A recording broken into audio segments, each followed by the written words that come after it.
திருத்தணி இளைஞர்களுக்கான மனநிலை என்பது அவனுக்கு இப்போ எந்த விதமான அச்சம் சட்டத்தின் மீதோ காவல்துறை மீதோ நீதித்துறை மீதோ எந்தவித பயம் இல்லை என்பது சமூகமே அப்படித்தான் இருக்கு. இந்த மாதிரியான சம்பவங்களுக்கு மூல காரணமே படங்கள் எடுக்கக்கூடிய வெற்றிமாறனா இருக்கட்டும், லோகேஷ் கனகராஜா இருக்கட்டும், இவங்களுடைய படங்கள்ல இதெல்லாம் வந்து ரொம்ப சகஜமா காட்டுறதுனால தான் இளைஞர்களுமே இதை பெருசா எடுத்துக்கிட்டு பண்றாங்க அப்படிங்கிற ஒரு பார்வை வந்து வைக்கிறது இல்லையா? ஆம்ஸ்ட்ராங்கே ஒரு பெரிய தாதா, ஆம்ஸ்ட்ராங்கையே வெட்டி கொள்ளுகிற அளவுக்கு ஒரு குழு இருக்குது. இதெல்லாம் காவல்துறைக்கு தெரியாதான்? இது வெற்றிமாறன் படத்தை பார்த்தா ஆம்ஸ்ட்ராங் கொலை பண்ணான்.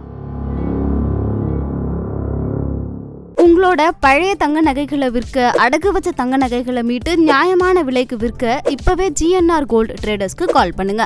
வடச்சென்னை படத்துல வந்து ஃபுல்லா ரவுடிங்களை பத்தி நிறைய விஷயம் சொல்லியிருப்பாரு. அது எல்லாமே ஒரு மாதிரி மாசினா வச்சிருப்பாரு. அடுத்தபடியா வந்து அரசன் படத்துடைய ப்ரொமோ வந்திருக்கு. அதுவுமே வந்து மைலி சிவகுமார் அப்படிங்கிற ஒரு ரவுடியோடைய கதையை தான் சொல்றாரு. அதுக்கே வந்து பயங்கரமா மாஸ் பிஜிஎம்லாம் போட்டு அவர் என்னமோ சக்சஸா ஏதோ பெரிய விஷயத்த பண்ணிட்டு வர மாதிரி போடுறாங்க இல்லையா? வெற்றிமாறன் போன மாசம் வந்தவர் தான், ஒரு 5 வருஷம் வந்திருப்பாரு. மயிலை சிவகுமார் தோட்டசேகர் எத்தனை வருஷமா இருக்காங்க? பல வருஷமா இருக்கு. 25 வருஷமா இருக்காங்க.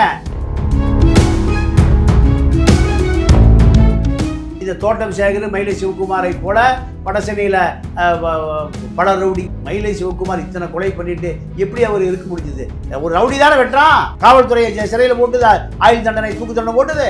இந்த திராவிட இயக்கம் என்னைக்கு வந்ததோ காவல்துறை அதிகாரிக்கு இந்த ரவுடி மீது நடவடிக்கை எடுப்பதற்கு அதிகாரமே இல்லை. இது வடக்கன் தெற்க பிரச்சனையே இல்லை. வடக்கன் தெற்க பிரச்சனை 1 கோடி வடக்கம் இருக்காங்க. அவர்கள் மீது எந்த வன்மமும் தமிழர்களுக்கு இல்லை. அப்படி வன்மமா இருந்தா தமிழ வடக்கம் 1 கோடி பேருக்கு வந்திருக்க முடியாது. வணக்கம் சார். வணக்கம். திருத்தணியில வந்து வடநாட்டை சேர்ந்த ஒரு இளைஞரை வந்து கிட்டத்தட்ட 18 வயசுக்கு உட்பட்ட தமிழ்நாட்டை சேர்ந்த 4 பேர் வந்து கொடூரமான முறையில் வந்து வெட்டியிருக்காங்க. பார்க்கவே அவ்வளோ கொடூரமாக இருக்குது அந்த வெட்டின வீடியோஸ்லாம் பார்க்கும்போது. இந்த வீடியோவில் வச்சு பார்க்கும்போது பல பேருமே இந்த சம்பவத்துக்கு அப்புறமா வந்து இந்த மாதிரியான சம்பவங்களுக்கு மூல காரணமே படங்கள் எடுக்கக்கூடிய வெற்றிமாறனா இருக்கட்டும், லோகேஷ் கனகராஜா இருக்கட்டும், இவங்களுடைய படங்களில் இதெல்லாம் வந்து ரொம்ப சகஜமாக காட்டுறதுனால தான் இளைஞர்களுமே இதை பெருசாக எடுத்துக்கிட்டு பண்ணுறாங்க அப்படிங்கிற ஒரு பார்வை வந்து வைக்கப்படுது இல்லையா? இதை பற்றின உங்களுடைய பார்வை என்ன சார்?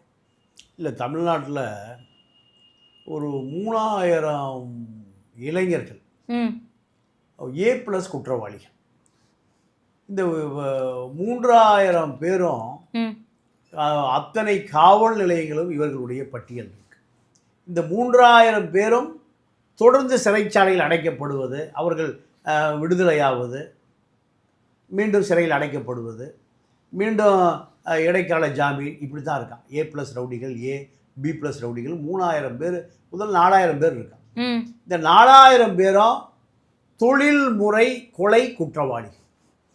இந்த 4000 பேரும் நீங்கள் கூலிப்படை குழுவோடு இணைக்கப்பட்டவர்கள். நீங்கள் ஒவ்வொரு இளைஞனுக்கும் 15 கொலை வழக்கு நிலுவையில் இருக்கு. கொலையா ஆள் செத்து போயிடும். 15 பேரை வெட்டி கொண்டு இருப்பான். 15 பேரை வெட்டி 15. நீங்கள் ஆம்ஸ்ட்ராங்கே ஒரு பெரிய தாதா. ஆம்ஸ்ட்ராங்கையே வெட்டி கொள்ளுகிற அளவுக்கு ஒரு குழு இருந்திருக்கு. அப்போது இதெல்லாம் காவல்துறைக்கு தெரியாதா? தெரியாதா? இது வெற்றிமாறன் படத்தை பார்த்தா ஆம்ஸ்ட்ராங் கொலை பண்ணான். மாரி செல்வராஜ் படத்தை பார்த்தா கொலை பண்ணான். ரஞ்சித் படத்தை பார்த்தா ஆம்ஸ்ட்ராங் கொலை பண்ணான். ரஞ்சித்துக்கு ஃபைனான்ஸே ஆம்ஸ்ட்ராங் தான். 50 கோடி 100 கோடி அவ்வளோ ஃபைனான்ஸே கொடுப்பார். அப்போது இந்த 4000 தொழில்முறை குற்றவாளிகள், அதே போல் மதுரை, சிவகங்கை, ராமநாதபுரம், தூத்துக்குடி, திருநெல்வேலி 5 மாவட்டங்கள்லேயும் கூலிப்படை இயங்கி வருகிறது. இந்த கூலிப்படைக்கு என்ன வேலை? ஒரு இராணுவ வீரன் தன்னுடைய மனைவி தகாத உறவில் இருக்கிறார் என்பதற்காக ஒரு கூலிப்படைக்கு 5 லட்ச ரூபா கொடுத்து மனைவியை கொல்ல சொல்கிறான். மனைவியை கொன்ற பிறகு அந்த கொலை குற்றவாளி முகத்தையே நீங்கள் வெட்டி சிதைக்கிறான். பல முறை வெட்டி சிதைக்கிறான். இது கணவனுடைய வேண்டுகோள். 5 லட்சம் கொடுப்போம். இவன் அந்த அழகான முகத்தை வச்சு தானே அவள் வேற ஒருவன் கூட தொடர்புல இருக்கா. இது இவள் அந்த முகத்தை சிதைத்து விடுன்னு அந்த கணவன் சொன்னதை யார் சிதைக்கிறா? இந்த கூலிப்படை சிதைக்கிறான். கைது செய்யப்பட்டு போலீஸ் விசாரணையில் இருக்கிறான். அந்த கொலை குற்றவாளி சொல்கிறான், சார் 24 மணி நேரம் ஆச்சுங்க என்னை கைது செய்து கோர்ட்டை ஒப்படைங்க. யாரை சொல்கிறான்? ஆய்வாளரை சொல்கிறான். இதெல்லாம் மாரி செல்வராஜும் ரஞ்சித்தும் வெற்றிமாறன் படத்தை பார்த்தா சொல்கிறான். அடுத்து எஸ்பி சொல்லிட்டார், அவனையெல்லாம் அடிச்சிடாதீங்க. யார? கொலை குற்றவாளியை நீங்கள் அவனை தொற்றாதீங்க. ஏன்னா அதே நேரத்தில் திருப்போணத்தில் போலீஸ் அடித்தே ஒருத்தர் கொண்டுச்சு, அஜித் குமார், அதே மாவட்டத்தில். அப்போது இந்த கூலிப்படைகள் இயங்குவது காவல்துறைக்கு தெரியுமா தெரியாதா? தெரியும். தமிழ்நாடு முழுக்க 3000 பேர் எந்த ஜெயிலில் இருக்கான்? வேலூர், கடலூர், திருச்சி, மதுரை, கோயம்புத்தூர், சென்னை புலன் ஜெயிலில் இருக்கான். சிறைக்குள்ளிருந்து ஆப்ரேட் பண்ணார் நாகேந்திரன், நான் இப்போ தானே இறந்தான். அதெல்லாம் சிறைக்குள்ளிருந்து தான் பல கொலைகள். இதெல்லாம் மாரி செல்வராஜ், ரஞ்சித்து, வெற்றிமாறன் படத்தை பார்த்தா செஞ்சான். அப்படி அல்ல. இது என்னன்னா, இந்த இளைஞர்களுக்கு காவல்துறைன்னு ஒன்று இருக்கு, சட்டம்னு ஒன்று இருக்கு, நீதிமன்றம் ஒன்று இருக்கு. அது அது அது பற்றிய எந்த அச்சமும் இல்லாத இளைஞர்கள். எப்படின்னா, அந்த ஏரியா தாதாவை பார்த்து தான் இது மாதிரி ஆகணும். இல்லை, அவன் அவ்வளோ சாதாரண அருவா எடுத்து வெட்ட மாட்டான். அவ்வளோ சாதாரணமாக அருவா. அப்போ என்ன நினைக்கிறான் அவன்? இவங்கெல்லாம் கொலை பண்ணி சுற்றித்தானே இருக்கான் வெளியில். காவல்துறை ஆய்வாளர் இன்ஸ்பெக்டர் என்ன பண்ணுவார்னா, அவனை பிடிச்சி கொண்டு ஜெயிலில் போடுறதோட ஒரு வேலை முடிஞ்சுது. அது வல்ல தண்டனை. தண்டனை என்ன? நீதிமன்றத்தில் அத்தனை சாட்சிகளை கொண்டு நீதிமன்றத்தில் நிறுத்தணும். நிறுத்தி சந்தேகத்துக்கிடமின்றி இவன் தான் கொலை குற்றவாளி என்று நிரூபிக்க வேண்டிய கடமை யாருக்கு இருக்கு? அந்த காவல்துறை ஆய்வாளருக்கு இருக்கு. அவர் என்ன பண்ணுவார்?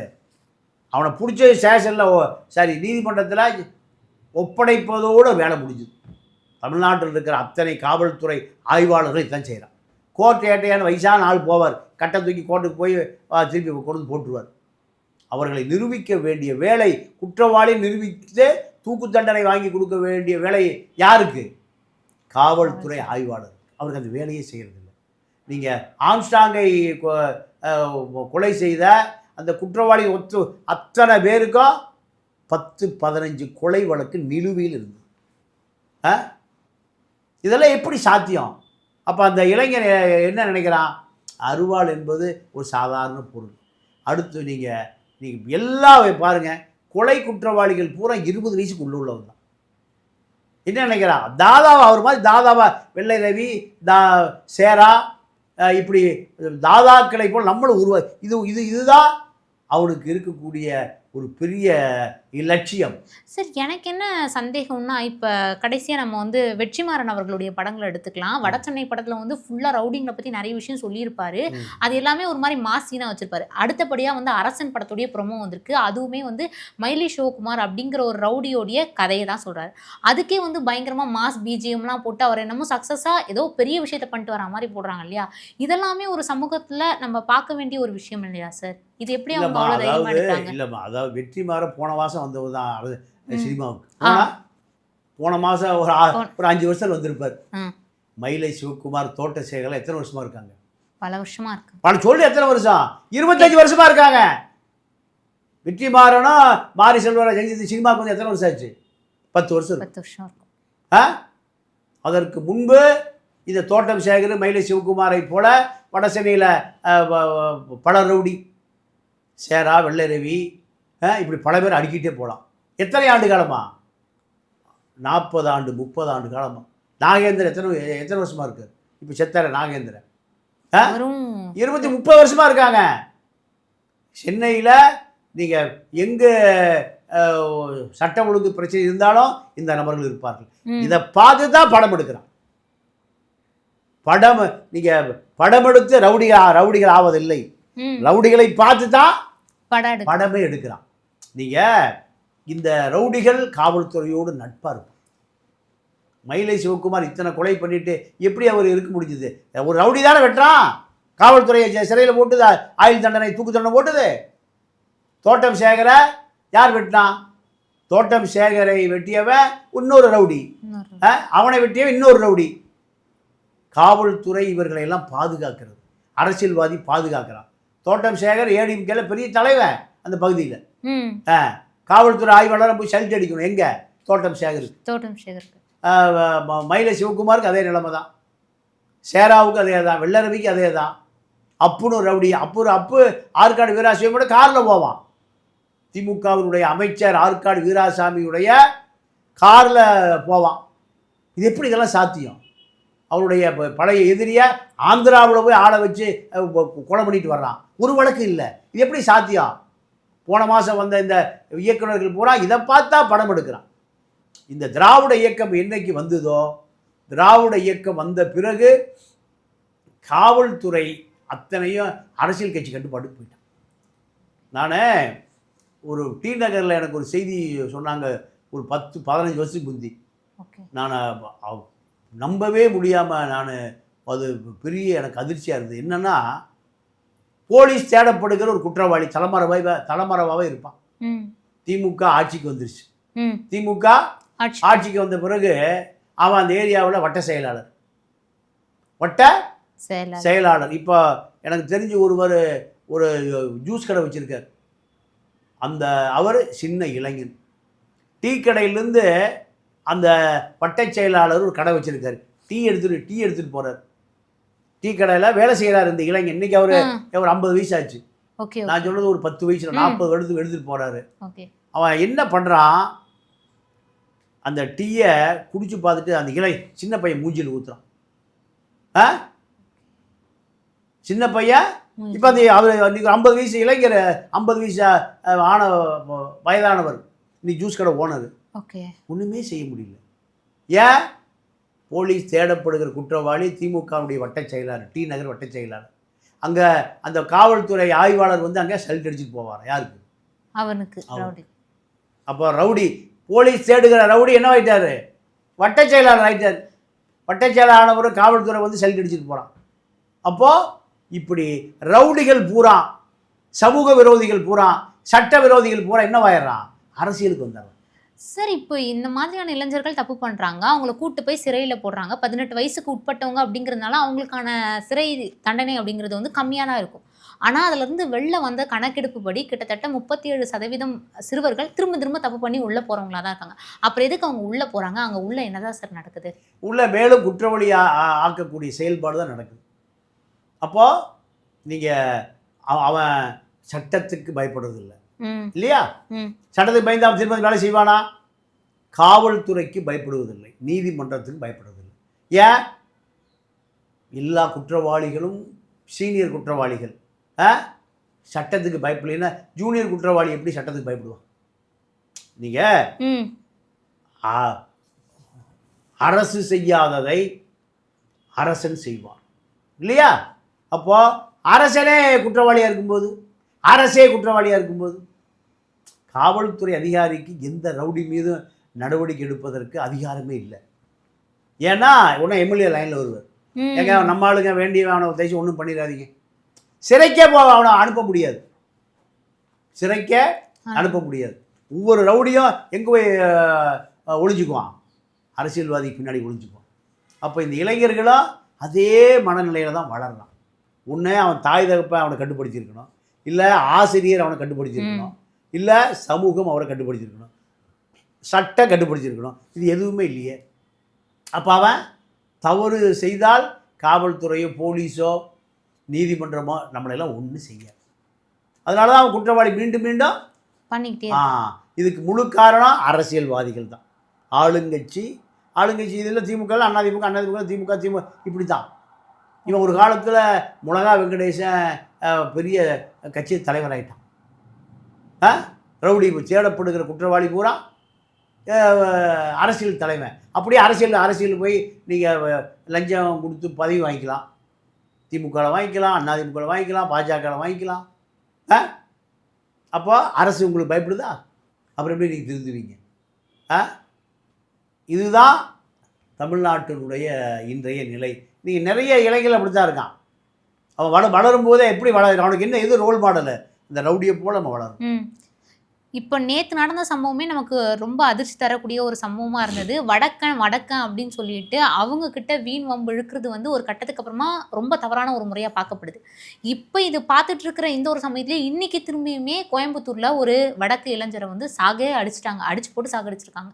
இதெல்லாம் நீங்கள் எப்படி சார் பார்க்குறீங்க? ஒரு வடக்கனை அதாவது இது வடக்கன் தெற்க பிரச்சனையே இல்லை. வடக்கன் தெற்க பிரச்சனை 1 கோடி வடக்கம் இருக்காங்க. 1 கோடி வடக்கம் இருக்கான். அவர்கள் மீது எந்த வன்மமும் தமிழர்களுக்கு இல்லை. ம். அப்படி வன்மமாக இருந்தால் தமிழை வடக்கம் 1 கோடி பேருக்கு வந்திருக்க முடியாது. கண்டிப்பா. மார்வாடி தான் முழு மார்வாடியும் தமிழ்நாட்டில் ஆட்சி பண்ணுறான். முழு மார்வாடியும் தமிழ்நாட்டில் அத்தனை தொழில் நிறுவனங்களை யார் வச்சுருக்கா? மார்வாடி தான் வச்சுருக்கா. மார்வாடிகள் தான். ம். நீங்கள் மற்ற மாநிலங்களில் மார்வாடியை விரட்டி விட்டுருவான். இங்கே தமிழ்நாட்டில் அந்த எந்த வெறுப்புணர்வும் இல்லை. இப்போ ஒரு இளைஞன் நீங்கள் கருணாநிதி ஆட்சி காலத்தில் ம். நீங்கள் அந்த ஐடி பெண் ஒரு பெண்ணை கற்பழித்து கொலை பண்ணி ஏரியில் வீசிட்டு போயிட்டான். என்கவுண்டர் பண்ணாங்க. கோயம்புத்தூரில் ஒரு ஒரு மார்வாடி வீட்டில் அந்த டிரைவர் பள்ளிக்கு போகிற பெண்ணை கற்பழித்து கொண்டுட்டான். அவனை என்கவுண்டர் பண்ணாங்க. இப்படி சில தொடர் செய்திகள் இருக்குது. என்ன காரணம்னா, தமிழ்நாட்டை விட வட இந்திய இளைஞர்கள் எந்த கட்டுப்பாடும் இல்லை. அவனுக்கு எந்த ஆதார் அட்டையும் இல்லை, எந்த அடையாளமும் இல்லை, எந்த முகவரியும் இல்லை. அவன் நேராக ரயில் ஏறினான்னா 5 மணி நேரத்தில் தமிழ்நாட்டினுடைய எல்லையை கடந்துடும். ஆந்திரா எல்லைக்கு போயிடுவான். அடுத்த 10 மணி நேரத்தில் ஆந்திரா எல்லையை கடந்து ஒரிசா எல்லைக்கு போயிடுவான். அடுத்த 24 மணி நேரத்தில் 5 ஸ்டேட்டை தாண்டிடுவோம். அவனை எங்கே போய் போலீஸ் பிடிக்கும்? இந்த மனநிலை தான் வட இந்திய இளைஞர்கள் எல்லா வகை திருட்டும் பண்ணுறான். எல்லா வகையான சட்ட மீறல்களையும் பண்ணுறான். நம்ம பயிலும் பண்ணுறான், அவனும் பண்ணுறான். இதில் வடக்கன் தெக்கன் அப்படிங்கிற விஷயமே இல்லை. இந்த திருத்தணி இளைஞர்களுக்கான மனநிலை என்பது அவனுக்கு இப்போ எந்த விதமான அச்சம் சட்டத்தின் மீதோ காவல்துறை மீதோ நீதித்துறை மீதோ எந்தவித பயம் இல்லை என்பது சமூகமே அப்படித்தான் இருக்குது. எந்த போலீஸையும் அவன் பயப்படுறது, எந்த சட்டத்தையும் யாரும் பயப்படுறது இல்லை. சமூக அமைப்பு அப்படித்தாம்மா இருக்குது. ஏழைபால போலீஸ் பிடிச்சிட்டு போனால் நஞ்ச போய் செத்து போயிடுறான். மற்ற சாரார் 20 வழக்கு 25 வழக்கு இருக்க ஒரு 5000 தொழில்முறை குற்றவாளிகளுக்கு இது எப்படி சாத்தியம்? அவன் அடுத்த கொலைக்கு தயாராகிடுறான், அடுத்த வழிப்பறிக்கு தயாராகிடுறான். எவனுக்கு சிறைக்கு போய் திருந்துவதாகவே இல்லை. சிறை திருந்தவர்களுக்கான இடமும் இல்லை. நீங்கள் அனைத்துமே சமூகத்தின் மீதோ அல்லது காவல்துறை மீதோ பயம் என்பது அறவே இல்லாமல் போய்விட்டது என்பதற்கு அடையாளம் தான் திருத்தணி நிகழ்ச்சி. ஓகே சார், இவ்வளோ நேரம் ஒதுக்கி இந்த சம்பவத்தை பற்றி இத்தனை விஷயங்களை எங்கள் கூட பகிர்ந்துக்கிட்டீங்க. ரொம்ப நன்றி சார். நன்றி, வணக்கம்.